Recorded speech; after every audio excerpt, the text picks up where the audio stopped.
Alrighty, I know it's been a long time, my fellow Paladins gamers, but Coach Apxche is back, and today we're going to be looking at a VOD review for my buddy Colt, right? We are playing on the map Bright Marsh. The champion of today is going to be Torvald. His role for this game is going to be an enabler and disabler. What does that mean? He's going to be looking to enable his teammates with bubbles and things like that, as well as disabling the enemy team with nullifies and his ultimate, right? His bias for this game are going to be Chronos because you want to shorten the bubble cooldown as well as your other cooldowns because he's a very cooldown heavy champion. Resilience because they do have 3 types of CC, 4 if you can include Talus Punch, but basically you don't want to be blind for too long, you don't want to be stunned for too long because that's how you die, right? Nimble to keep up with his flanks as well as just enable him to get around the map faster, and then his last buy will be completely filler.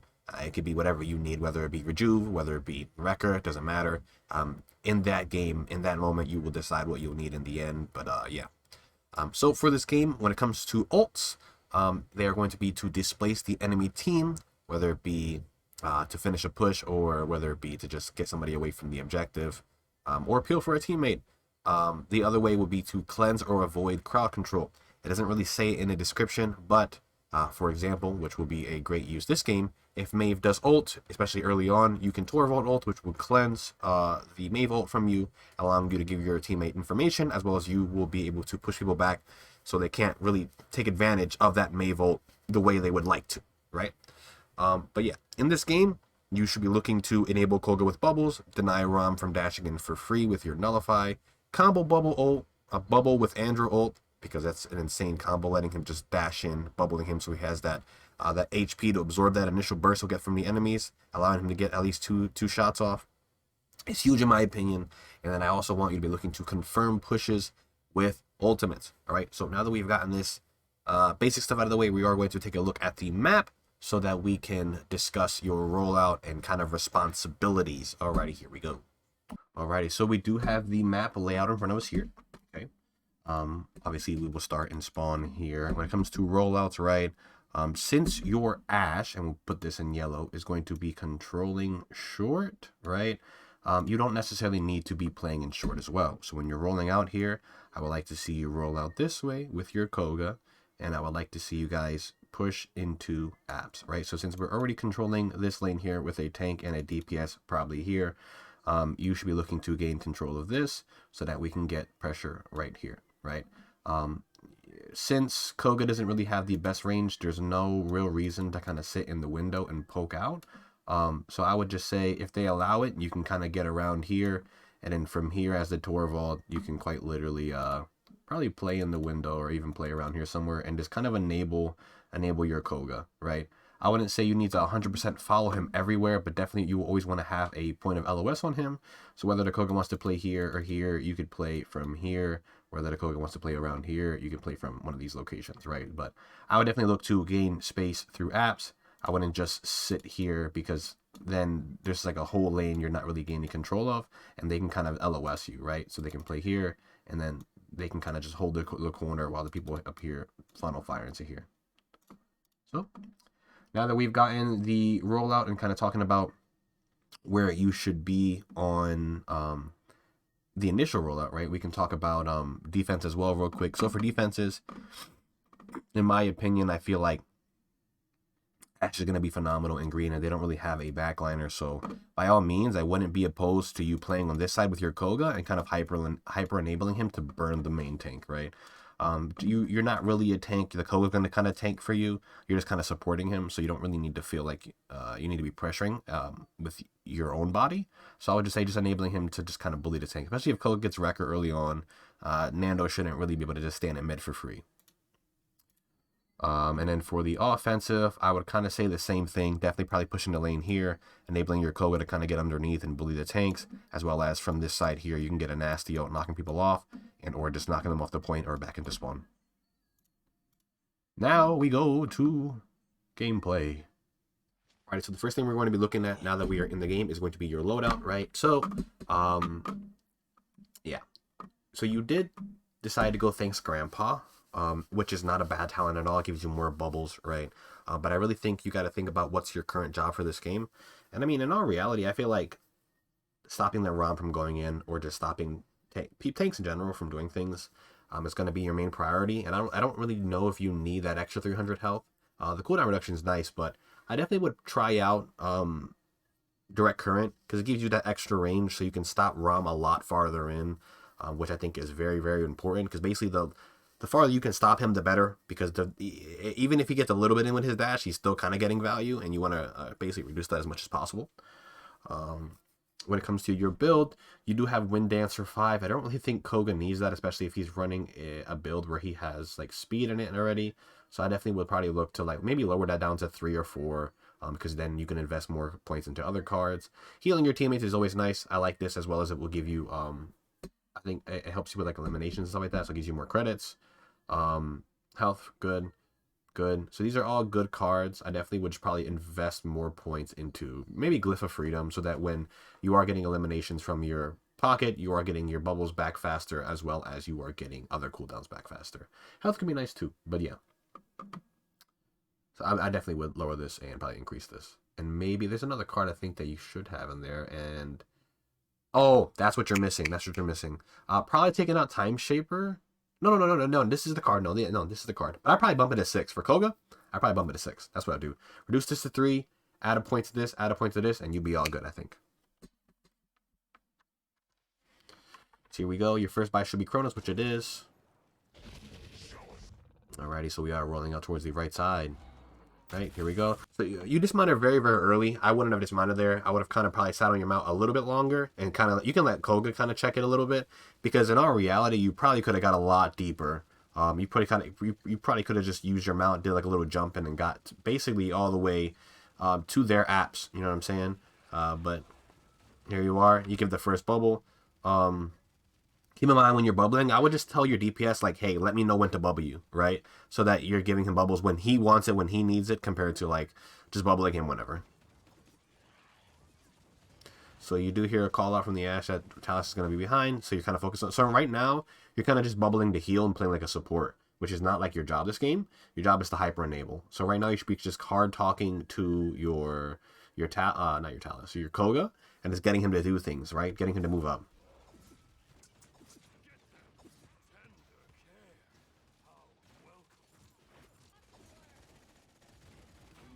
Here we are, we get a pick, nice.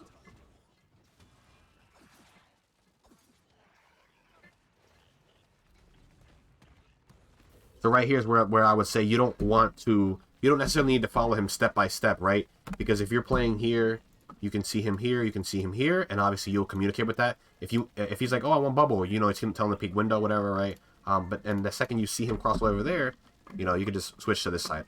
Right? You don't want to always fully commit, especially when your DPS is a lot faster than you, because that'll put you in a very weird position like you're in right now.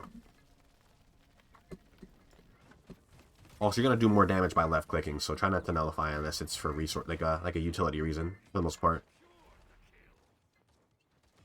So here you are. So right here, this is just kind of like a zone mix-up. Don't be afraid to bubble your tanks, right? Help them get out, things like that. Give them a little bit more health. It's not only for DPS. Primarily, I want you enabling the Koga, but I'm not opposed to you bubbling your tank. So see right there, you bubble the Ashe. I think that bubble was a little too early. I feel like you bubbled the Ashe when she kind of had her shield up already and really didn't need it. I probably would have waited a few seconds to when shield dropped so that you could get that heat, like you could hit it last second, get that shield off, get a little bit of heal, just give her a little bit extra health so it buys her more time to get out. Because right here, if you had bubble here, I think you save her. Because she almost gets out. So imagine that burst of healing on top of the fact of a shield. I think she lives here.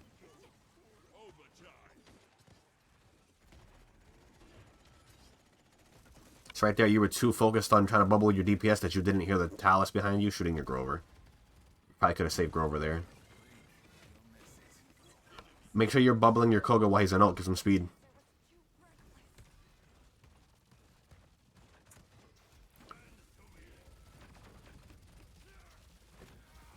Took a lot of damage there, but not too much you could have did. If anything, I would just say just not be on the point too much. So coming out of spawn here, we already have control of tree. So I would just like send with your Koga Loki. Just let him bully people out mid. So right here, you're playing really, really aggressive when you don't necessarily have to. You could, the same thing you're doing right now, you could have did it from window. You're a little bit safer, right? Because they have to like go farther, take a little bit less damage because the window's smaller. As well as if you do build up your ult, you can throw them off the map. Yeah, so right there, you just go in front of your pocket and you get blown up.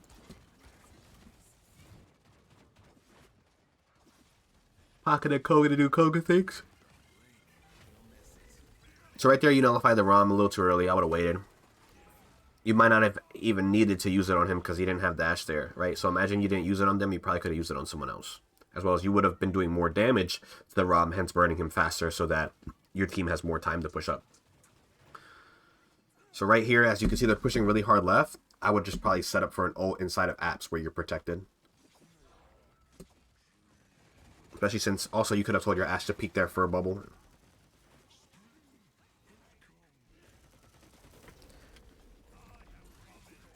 Yeah, so right there, like, if you would have just, like, come to your team, back up, hey, I'm setting up for an ult here, right? Bait him in, bait him in, bait him in, throw them off the map, right? And then from there, we use your ult, right? We build up our other ults, but we're also still hard zoning. And we deny them. We possibly deny them from getting a point from pushing in. Right there, you should be talking to your Koga. It should be going mid.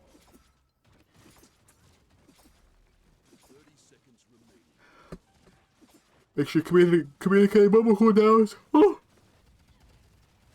Ash goes in.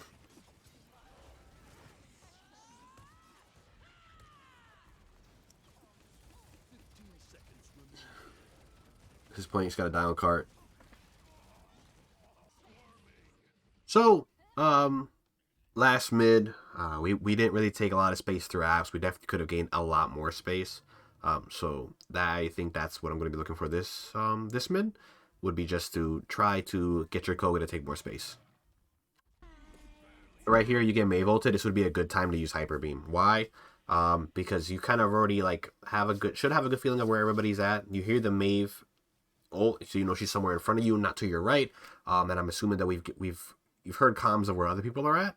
So right here, by popping Hyper Beam, not only can you gain vision, right? Because your Koga's going to dash gain vision. You can gain vision as well. And you can also cancel your ult. So you can pop it, try to knock somebody back. You don't see nothing happening, cancel it. And now you and your Koga have vision while everybody else is still blind. Right here, you're kind of just waiting. You don't really know what's going on. Right? And then, bam.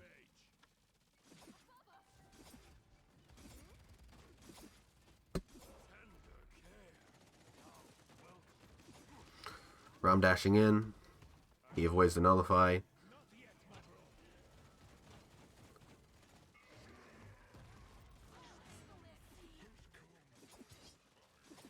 Bubble. I probably just sit in window. Sit in window. Keep pocketing him. Look for an opportunity to ult here. Just let him know I'm playing window. I'm not following you. Bam. Because like right there, like that's a possible kill on Nando. Especially if he like uses his dash to get over there. Still get a kill, but you could have got ult value there, you know what I'm saying? Because look, Nando lives here, we could have killed him, you know? So right here you go for a decent ult. The only which is not really necessarily an issue here. Poke ends up dying to the healer. Pressure her out. Bam.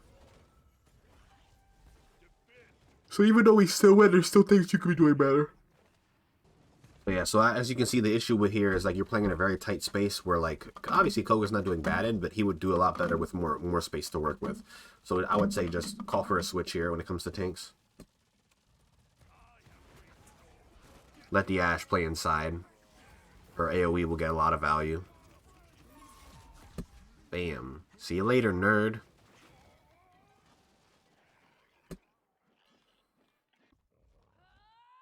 So you do get Talus ulted here. I would say your best bet, because I don't think you can nullify Talus out of his overcharge once it's already active.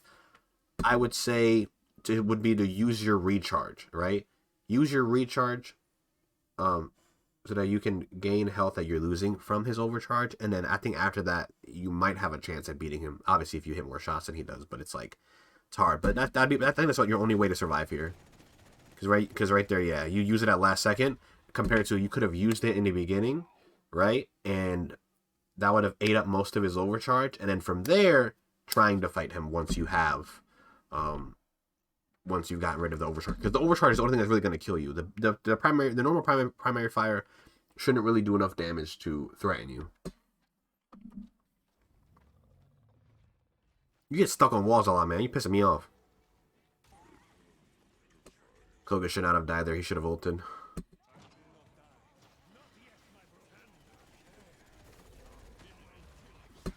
Also just calling for plays there, where in the sense you could be like, hey, like, if you dash in and ult, I'll bubble you for the speed.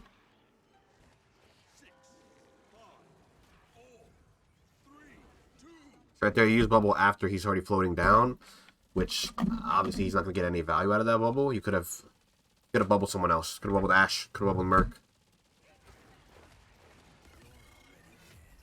Which is the Koga. Alright, and that's a push there. Yeah, just nitpicking at this point. Like, I know it might sound trivial, but it's like these are little things that if you work on, you become an even better Torvald, you know? Now that the rollout changes, you're going to play a lot more defensively, but in the other times, you just got to play a little bit more aggressive. Got to make sure that we're hitting the right bubbles at the right times, as well as communicating with your team what you want to do, as well as setting things up, you know?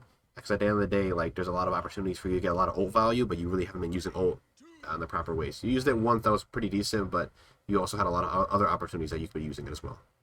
So here, you're supposed to be playing passive. I would just kind of like hold your Koga on a leash here. Let's see, do you get this bubble off here? You do, but it's gonna get burned.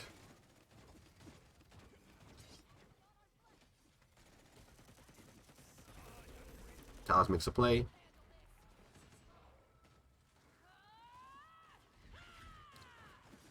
You're going to have ult here soon. At this point, we've lost both our DPS. There's nothing for you to pocket, therefore it's not going to really get much value here, so we just got to reset. I'm looking for a retake, but you do have your ult, so I would say, like, knocking people off the objective would be good with your ult, as well as looking for maybe, like, a off-the-map play.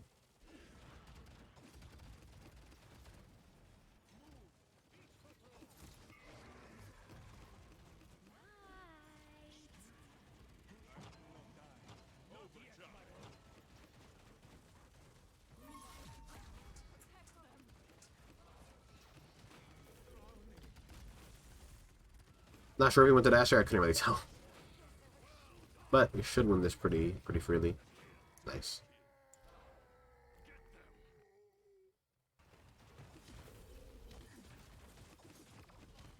Apxche died there. So right there, like, you're kind of just sitting in mid. Like, you can back up while you shoot there. You know what I'm saying?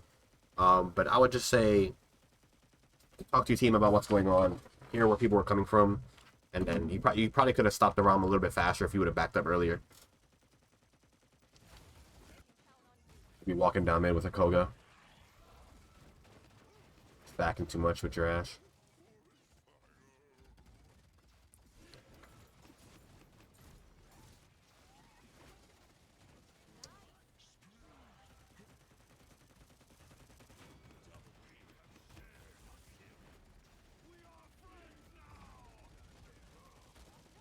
I don't know how you got that bubble off, I'm not gonna lie to you.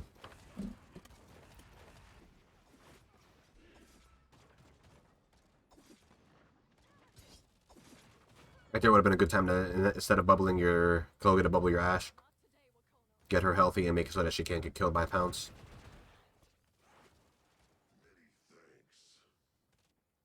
Positioning should be swapped by tanks, low-key. That Ashe play inside, you play mid with Koga, enable Koga, that Ashe play in the back. Inside, where she gets AoE pressure, as well as she can look for dives.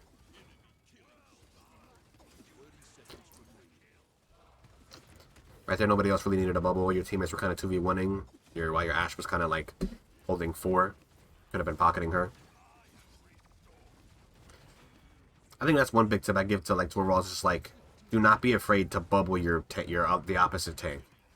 Like I'm not, and it's not necessarily to enable that tank. It's more so to just make sure that you're keeping them alive. Right? Like if no one else needs it, like why not give it to a tank? If you have time to kind of use it and get it back. Instead of dropping here, just sit up top and bubble people. As well as, like, you have your ult, like, throw Nando off the point. You know what I'm saying? Like, in all reality, we might not have even needed to use Andro if we would have just popped Torvald ult. And I think I kept asking for it because I wanted to do the combo and I wanted us to, like, get used to doing it. But in all reality here, you probably could have just threw Nando off the objective, forced him to use dash to come back, you know, make him use cooldowns, things like that. Also, I wouldn't have dropped. Like I said, you're not really like a tank, so you don't want to be in the middle taking pressure, because look at your health. Bam. You're basically dead. Look, and then that forces Grover on top, but it doesn't matter because you're going to get pounced.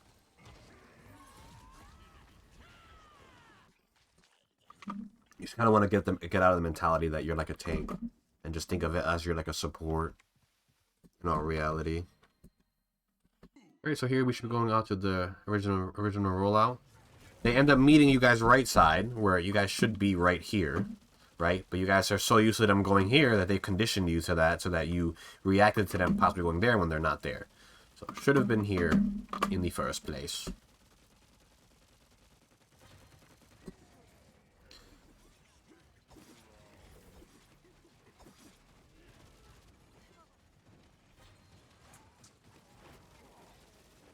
And taking way too much damage from peeking way too hard, getting you killed.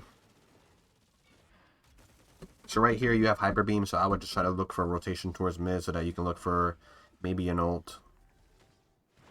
You saw Talus cross right. Gotta be careful. Chloe's with you though. Right there, bang. You should be playing to take space right. Ashe will have touch. Look for an ult, look for an ult, look for an ult. You're gonna get dove by Tala though. Where's your Koga? But like I said, like, it's just like you keep ulting from there when you're safe here. You're safe. You have so much cover, and then you have a place to kind of play from. But you're like walking in and you're like putting yourself in the wide open. You know, like you gotta work on that. This is like it's the same ult, but it's just you have cover. Keep in mind you can cancel it too. If you realize your ult's not getting value, cancel it.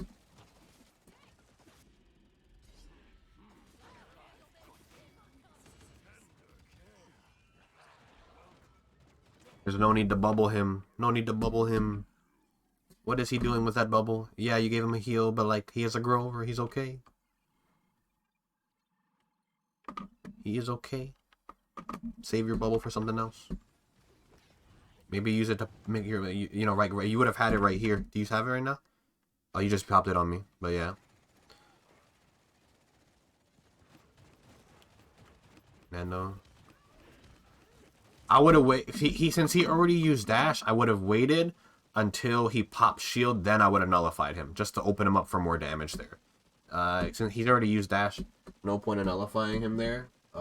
Because the one thing you wanted to stop already went through.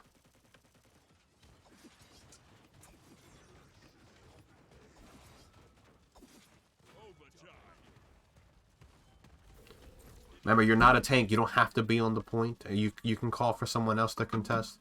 So only hold it for as long as you really have to, realistically. So right here, like Apxche, can you get on? Boom, something. Once I'm on, bam.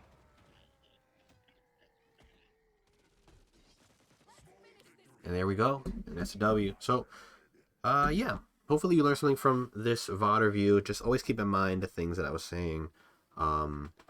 You can ult to cleanse CC. You need to ult from safer positions. You can definitely look to ult to defend as well as finish pushes, because it's like not a high priority ultimate, so something that you definitely can use without having too much, I guess, thought about. As well as don't be afraid to bubble tanks. You don't always have to bubble your DPS. Just keep in mind that, like, especially when you're running like double off and things like that, your other tank will probably kind of get blown up a lot of the time. So just giving them like an initial bubble or something to like allow them to like play around their CDs a little bit better because they have more health is always pretty nice. But yeah, definitely, I would definitely check out your loadout, make a little bit of tweaks, and have multiple loadouts based off of who you're playing with. For example, if we look at mine, I have a 2 ammo build, 4 ammo build, 6 ammo build, right? Because and then I have builds that like don't really need ammo, right? So it's really going to come down into what DPS you're pocketing, and then from there you can reduce the ammo count and increase other things, right? One thing I like to do is I try to keep the speed common, so it's always the same speed, but obviously you could even tweak that as well. But with that being said, Colt, let me know what you learned, and yeah, hopefully I helped anybody else who decides to be a Torvald player. Alrighty, and with the end of the video coming, I would like to remind people, if you would like to be coached by me, I will be opening a Fiverr page where you will be able to purchase a coaching session. It should be probably $10 for a session, which will give you an hour of a VOD review, maybe a little bit over, obviously, but basically an hour, where I can review a ranked, scrim, or even casual game. I do prefer if the VOD is pre-recorded or it's replayable, so that just ease of access, and you get the most value out of that VOD, because if I have to sit there and watch you play and record it myself and then go over it, it's going to take double the time and you lose value, right? But other than that, if you do enjoy my content, I would highly suggest you subscribe so that you don't ever miss any of my videos that come out, whether it's for Paladins or any other kind of coaching content for other games that you may enjoy. On top of that, if you do like the video, obviously leave a like so I know I'm doing a good job, as well as comment down below any opinions you may have on my coaching and or anything you may have seen in the VOD, so that you can give people tips as well, alongside of it. Just helps me with the feedback, so I can continue to create better and better content for you guys to enjoy, as well as it helps everybody out, right? So hopefully you guys have a good rest of your day, morning, or night, wherever you may be, and I hope to see you guys in the next one. Take care.